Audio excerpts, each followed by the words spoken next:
Hello everyone, welcome to WilkesNow. My name is Joshua Garced and I will be informing all you lovely folks of some news happening on our Wilkes campus. Welcome to WilkesNow. My name is Michelle Jaramillo. And I am Scott Henry Cumber. And we will talk about national news. You've tuned into Sports Now. I'm Julia Capitula. And I'm Sam Mullen. Today we will be updating you on all the scores and statistics from this past week. Hello everyone, I'm Sean Papke and I'll be giving you this week's weather forecast. Do you and a friend or foe have a rivalry or disagreement occurring? Are you thinking of how to settle this beef? Well, look no further than Student Development's upcoming event involving skirmish paintball on Sunday, September 24th. Sign-ups are available this week at the info desk in the Henry Student Center. With this week being the last week to sign up for Student Development's paintball event, it is also the last week to register your class for your club for the Homecoming Kids Tent. The Office of Public Relations is inviting all clubs to help welcome alumni to campus. Clubs are to put on a kid-friendly activity at the 11 a.m. tailgate on Saturday, September 30th, with the best activity giving club an award. So make sure to send Alumni Relations intern Brooke Coleman an email at brooke.coleman@wilkes.edu. Again, that's brooke.coleman@wilkes.edu to register your club before Friday, September 22nd.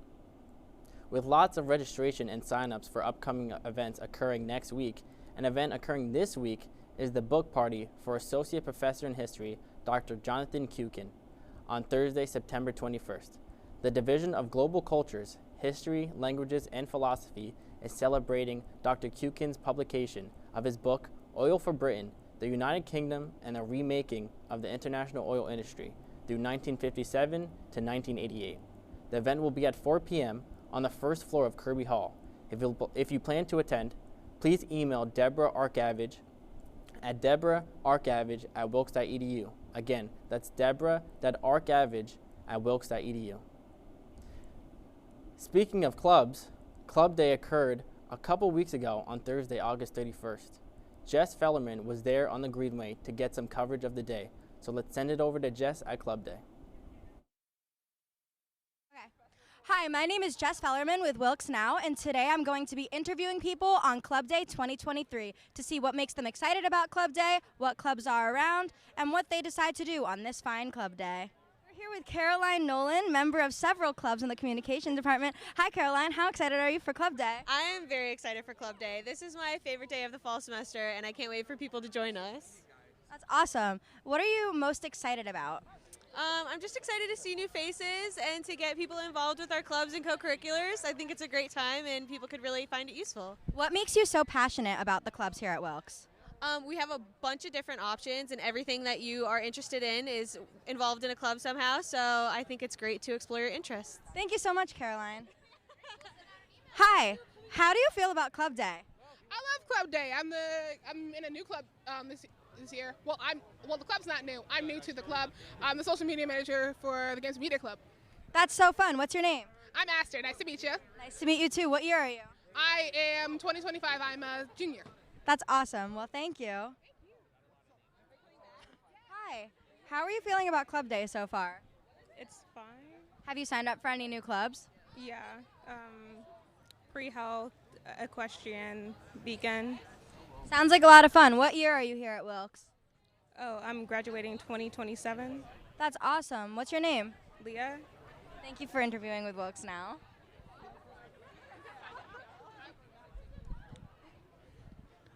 This is the greatest day of the year. I've never had more fun in my entire life. 90.7 WCLH. Keep it locked. We are here with E on Club Day. Hey. Are you so excited? I am. I have a table. Yes. What table? Step team. So amazing. Yeah, it's fun. Come join. something new. What does it entail? It's a different type of dance, so we do more of an African-style dance rather than Wilkes' original dance team. So That's amazing and seems like really good news for the Wilkes community. What year are you in your name, for the record? I'm a junior, and my name is E. I'm on campus all the time. Amazing. Thank you so much. What are you most excited about on this club day? I am very excited for more people to join the Beacon because I'm really trying to reinvent it. Morgan has done a phenomenal job with the Beacon, even getting me to join, which is something I never thought I'd say, but I'm very excited about it. I'm very excited about it too. I can't wait to have Jess on the staff. Thank you so much, Morgan Rich. We appreciate you. Hi, everyone. This is Jess Fellerman again. This has been Club Day 2023. Hope you enjoyed. Sending it back to the studio. Thanks, Jess. I also had fun at Club Day. The Office of Global Engagement has recently announced that international students can start applying to Wilkes Friends of the World Host Family program. The purpose of this program is to create and deepen bonds between international students and current students, alumni, staff, faculty, administrators, and friends of the Wilkes community. The program helps international students try and find someone in the Wilkes community to possibly get a host family. A disclaimer, it is not a homestay program. If interested, contact Ilaria Carambalo or Lizette Dishmay at olivia.carballo@wilkes.edu or lizette.dishmay@wilkes.edu for more information or for an application. On the topic of families, Family Day occurred a few days ago on Saturday, September 16th. Family Day is an annual fall tradition for students, faculty, and staff to have a day where they can bring their family and go experience the many different events that are in store for the day. Some of the events include the Sordoni Art Gallery, the 5th Annual Multicultural Parade and Festival, and the Tailgate Lunch. The Tailgate Lunch occurred on Ralston Field at 11:30 a.m., right next to the soccer and football game that was going to start at 12 p.m. Megan Davis and I were at the scene and were able to talk to some kind folks about their experience. Hello everyone, my name is Joshua Garcet and we are here at Wilkes' annual Family Day event, the Tailgate Lunch. At this Tailgate Lunch, families, both parents and siblings, come to eat before the game, either of the athletes or of the students of Wilkes. All right, we are here with Michelle, and this is your first time here, right, Michelle? Yes, it is. And actually, her son is actually right over there. He is actually helping families come in and watch the game, right? Yes, he's a freshman this year, majoring in mechanical engineering. Fantastic. And part of the wrestling team. So. Oh, great, great. And how are you liking it so far? Oh, it's a beautiful day. It's great atmosphere, and it's exciting to be here. Would you definitely want to come back next year? Absolutely. All right, we are here with Lynn Mellon, and it is your first time attending this, correct? It is, yes. Yep, first Parents' Day. I have a freshman. Yep. Fantastic. And how is it so far? It's great. I think Wilkes really puts anything that has to do with the parents together very well. Yeah, they do things right. Fantastic. Yep. And will you be attending next year? Oh, absolutely. We'll attend every year that we can. All right. Yep. Perfect. All right, thank you so much, Lynn. You're welcome. All right, so hi, I'm here with Ty, and you are a freshman, is that correct? Correct. And this is your first time attending, and how's it going so far? This is my first time attending, and so far I am enjoying this very much. That's great, that's great. And from a student perspective, how does it feel being able to bring your family over? Does your family miss you? I think it's a unique opportunity. You know, my family's from Harrisburg, so it's pretty far away. Yeah. So it's a nice opportunity to see them again and get to explore the campus with them and show them around. Fantastic. So we're here with Nick, who is a GA, a graduate assistant with student development. He is here helping oversight the tailgate lunch. And how do you think it's going so far? Very smoothly. I think the showing here has exceeded all expectations, and with the beautiful weather, you can't really beat it. Was it what you expected, or do you feel like the turnout was better or worse? Definitely better. With the games, we got some big games going on, and like I said, the beautiful weather, definitely better than I expected. All right. Thank you so much, Nick. Of course, yeah. Thank you. All right, so it seems like the tailgate lunch went off as a success. My name's Joshua Garcet, and I'm sending it back to the studio. Thank you, Past Josh. With the lingering topic of lunch, programming board is having a cooking class over at Ristic Kitchen on Thursday, September 21st. You can create a dish with a provided menu. All you need to do is go to the info desk at the Henry Student Center and pay $5 to secure your spot. Another food-related event happening on Wilkes is the NCPA Krispy Kreme Donut Fundraiser. The National Community Pharmacists Association will be offering flavors such as glazed, raspberry-filled, cream-filled, lemon-filled, or strawberry iced. They are $12 per box, so if you are interested, contact Jason Lynn at jason.lynn@wilkes.edu. Again, that's jason.lynn@wilkes.edu. An area on campus where you cannot eat food or bring food is the Sordoni Art Gallery. This semester marks the 50th anniversary of the Art Gallery. They are featuring a special exhibit of the One Rose, celebrating the life and legacy of Rose O'Neal. And make sure to stop by and check out the exhibit, especially if you love Rose O'Neal and her work or vintage artwork in general. Sydney Alabau and Megan Davis were at the Art Gallery last week to interview one of the members in charge of the exhibit and to speak about the work showcased in the gallery. Hi, it's Sydney Alaba, and today we are outside the Sordoni Art Gallery, which is celebrating its 50-year golden anniversary. So the gallery is celebrating its 50-year anniversary. What does that sort of mean for the gallery?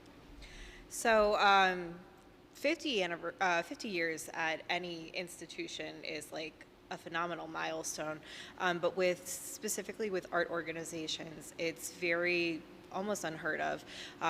So Wilkes University investing in the Sordoni Art Gallery for 50 years and the community investing in the Sordoni Art Gallery for 50 years is a huge deal. And it really shows that the people of Wilkes-Barre and the Wyoming Valley really value us and value art. So how did the gallery sort of get its start? Margaret Barney Sordoni and her son Andrew J. Sordoni III worked with Dr. Farley, who was Wilkes' first president, to create a gift to the community, and that gift was an art gallery. So we moved from the Stark Learning Center over on River Street to this location in 2017. So we've just been growing and changing ever since. Could you talk a bit about the current exhibit and what you have in here now? Sure. So for the 50th anniversary, we decided to honor another Wilkes-Barre native. So our very first exhibition in 1973 was of George Catlin, who was from Wilkes-Barre. And for our 50th anniversary, we decided to honor Rose O'Neal. Rose O'Neal is known as the mother of the Kewpies. So the Kewpie dolls were very, very popular collectible commodity in the early 1900s, but she was a woman of many firsts. So she was the first female illustrator for Puck magazine, which was a men's satirical magazine. She was the first female artist to make $1 million with her artwork, which equates to about $36 million in today's standards. And she just was a suffragette, a poet, a novelist, like you name it, she did it. She was a real amazing woman. Is there any events people could come and attend to see the gallery? Yeah, absolutely. So we have a few really great events coming up. We have 2 lectures. One on September 27th, which is Dr. Diane Wegner is going to talk a little bit about the Wilkes-Barre of Rose O'Neal's era. And then we have Sarah Burr from the Springfield Art Museum, who is like the leading scholar of Rose O'Neal. She'll be coming on October 4th to give a lecture. And then the Sordoni Gallery is going to be celebrating its anniversary in this building on October 5th. So students can stop by and see us on the gateway and get a cupcake and have some coloring sheets. Hey, awesome. All right, be sure to stop by the gallery as it celebrates this impressive milestone. Let's send it back to the studio. Thanks, Sydney. Before we continue, let's take a quick break with the PSA. And when we come back, Michelle and Scott Henry will give you all the latest in national news. Dad, you need to go. Really? It's important. I feel fine. Look, you cannot mess around with this kind of stuff. Some cancers, man, we just don't want to lose you from something we could have caught. What I need to do? You just give your doctor a call. They'll tell you what screening test you need. Fine. Can I have my pie now? Oh, man.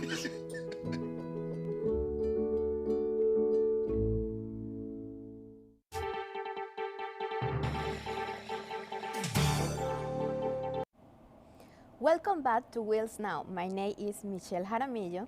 And I am Scott Henry Cumber. Here is the latest national news.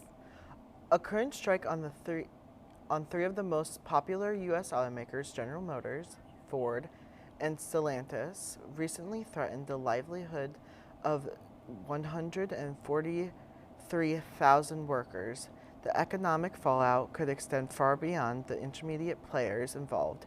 This strike could result in car component suppliers grinding to a halt.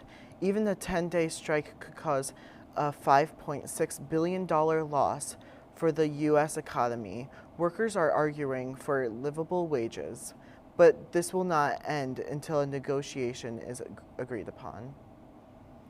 There was a double rainbow shining over New York City on 9/11. Citizens of the city were delighted to witness this picture in the sky on the 22nd anniversary of the September 11 terrorist attacks. This memorable sight surely comforted viewers on a very sad day. In other news, a 34-year-old former fugitive killer, Danilo Cavalcante, woke up Thursday in a maximum security Pennsylvania state prison. He was captured on Wednesday after a 14-day manhunt. He is now serving a life sentence for the murder of his ex-girlfriend, Deborah Bendendo, in the State Correctional Institution of Phoenix. Now, let's talk about a brave K9 who helped track Danilo Cavalcante. K9 Yoda was able to subdue Cavalcante when he tried to escape the police. On September 12th, a plane picked up a heat signature in a wooded area of Chester County. The police made a tight perimeter early Wednesday morning. Cavalcante crawled through heavy underbrush when Yoda, a 4-year-old Belgian Malinois, began to pursue him. Yoda was able to subdue Cavalcante by biting his forehead and then his thigh before Cavalcante was handcuffed and sent back to prison. U.S. health authorities were recently warned of the presence of the deadly bacteria Vibrio vulnificus, known as the flesh eater, in waters along the country's east coast on the Gulf of Mexico. According to the Florida Department of Health, at least 5 people have died this year in cases related to the bacteria. Doctors advise refraining from eating raw shellfish, especially oyster, and not to bathe on the sea or brackish water with wounds or recent cuts on the skin to avoid any possibility of contagion. That's all we have for national news. Stay tuned for a Sport Now update from Julia and Sam. Prescription drug pricing points to corporate Freedom of the press is about your right to know. It's about your right to be informed. Today, there are real threats to press freedom and your right to know about the world around us. We must protect our right to know, no matter what kind of news is important to you. Before it's too late, understand the threats. ProtectPressFreedom.org.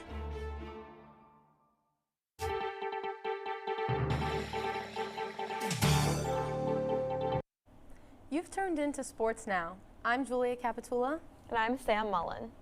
Fall sports at Wilkes have been happening for just under a month now. Our field hockey team is 4-2 as of this week, winning 2-1 against Newman University on Tuesday, September 12th. This past Thursday, the 14th, they lost a close game to Misericordia 0-1. However, they did bounce back on Saturday, the 16th, with a 2-0 win against Goucher College. They are now 1-0 for the conference. This week, freshman Morgan Hermanovsky scored 2 goals against Newman University, and senior Bridget Rosenfeld scored 2 goals against Goucher College. The field hockey team has 2 games this coming week. On Tuesday, September 19th at 7 o'clock p.m., they'll play home against crosstown rival Kings College for a faculty and staff appreciation night. Additionally, the game's theme will be a blue out. On Saturday, they'll travel to play against Susquehanna University at 1 o'clock. This past week, our men's golf ball team took on Misericordia University. They were able to secure a win with the score being 329-373. Trevor Duboff was able to secure a hole-in-one on hole 5. As a whole, the team scored less than 90 points individually. Cole Jungworth held the lowest score of all the players with a low 77 and took home medalist honors. Yesterday, the men's golf team traveled for a tri-match against the University of Scranton and Misericordia University. They won both matches, beating Scranton 323 to 338 and Misericordia 323 to 354. The women's golf team faced both Marywood University and Mount St. Mary College at Stonehenge Golf Course. Wilkes was able to secure a win against Mount St. Mary College, with the score being 442 to 254. Unfortunately, they lost to Marywood University with a close score of 442 to 424. Sadly, the Colonels game against King's College on September 17th was postponed, but a rescheduled time will be announced soon on www.gowilksu.com.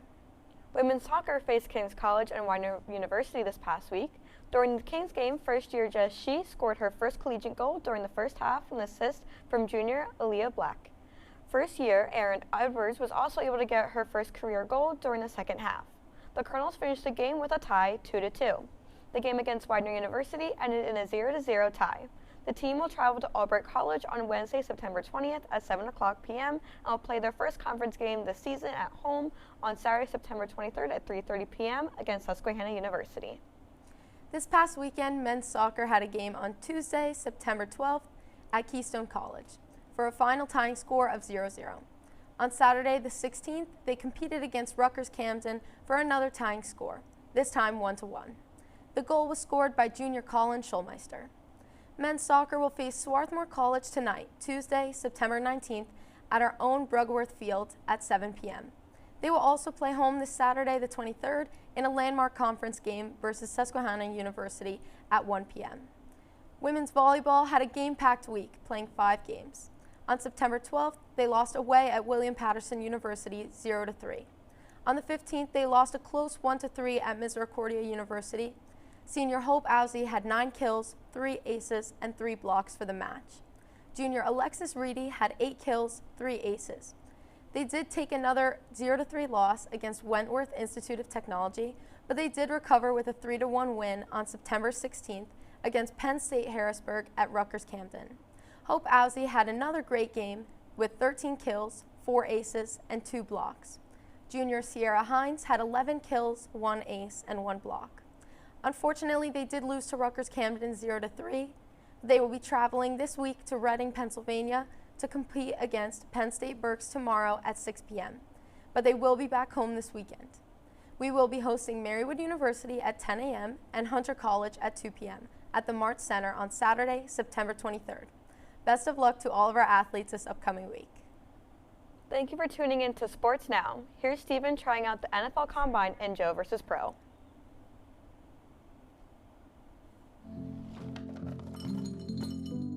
Kids across America are going to school hungry. Millions of kids every day. But one simple thing can help change all of this for a hungry child in America. Good healthy food and the energy it brings. With help from caring people across America, No Kid Hungry is providing healthy meals and hope to hungry kids so they can build better futures. To learn more about ending child hunger in America, go to helpnokidhungry.org today.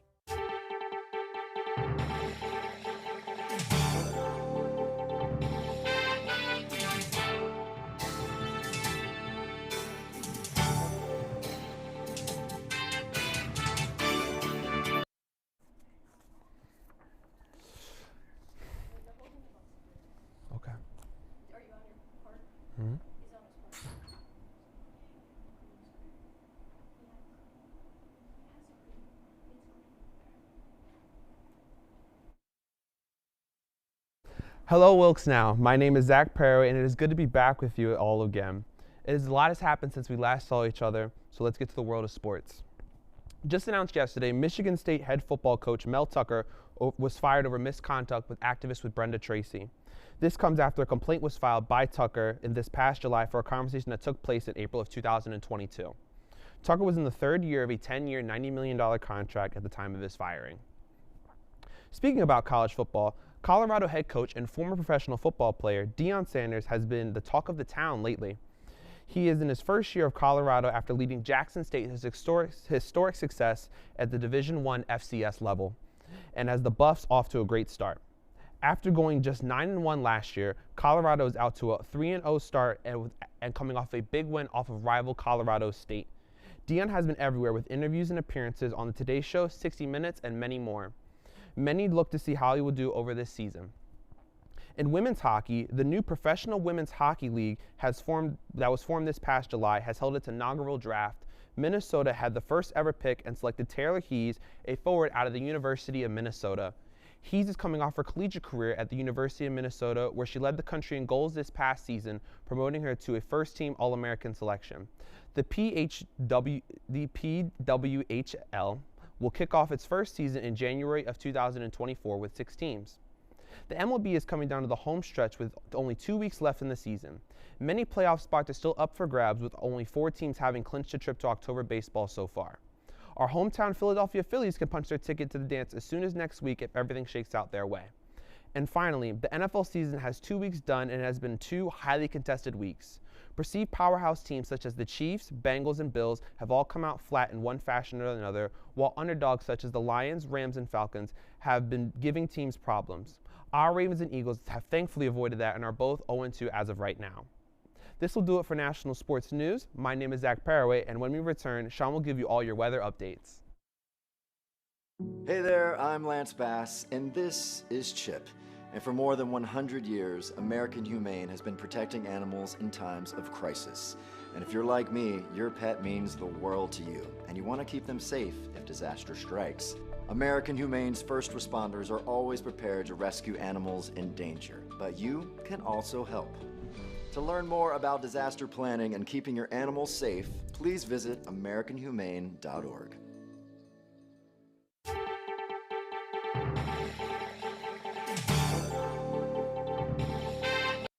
Hello everyone, I'm Sean Papke and I'm here with this week's weather.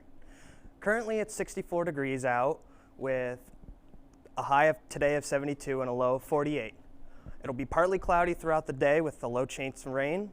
The winds are northwest from around 9 to 11 miles per hour, and there's going to be a higher pressure system that's going to bring good weather for the rest of the week. Looking ahead into the rest of the week, Wednesday, Thursday, and Friday are going to be pretty good with 70-degree weathers, and they're all going to be very sunny, which again is thanks to that high pressure system that we're going to have. Looking into Saturday, it's going to be a bit more cloudy, and looking into Sunday, starting Sunday morning, we're going to get some rain showers that are going to carry over into Monday. A little weather advisory is we're going to get some fog tonight, which will carry into Wednesday morning, which may affect your Wednesday morning commute, but thankfully the fog will be gone around 9. And again, as I explained, the high pressure system is going to be staying around Pennsylvania for most of the week, and then around Saturday, Sunday, this storm right here is going to come up here. And again, another look at the storm. We can see in central Pennsylvania, it's a little light rain, but towards the east, it's going to be a little heavier rain, so we might get some heavy rain Saturday, Sunday, and it'll continue on into Sunday afternoon and possibly into Monday. That's all I have for weather. Now back to Josh. Thanks, Sean. Well, that's all the time we have for today. Just a reminder, you can watch us live every Tuesday on Service Electric Channel 97 at noon. Also, check out our YouTube channel for episodes of the show and more. In case you missed it, our broadcast re-airs every weeknight at 7:30 p.m. From all of us here at WilkesNow, have a great week.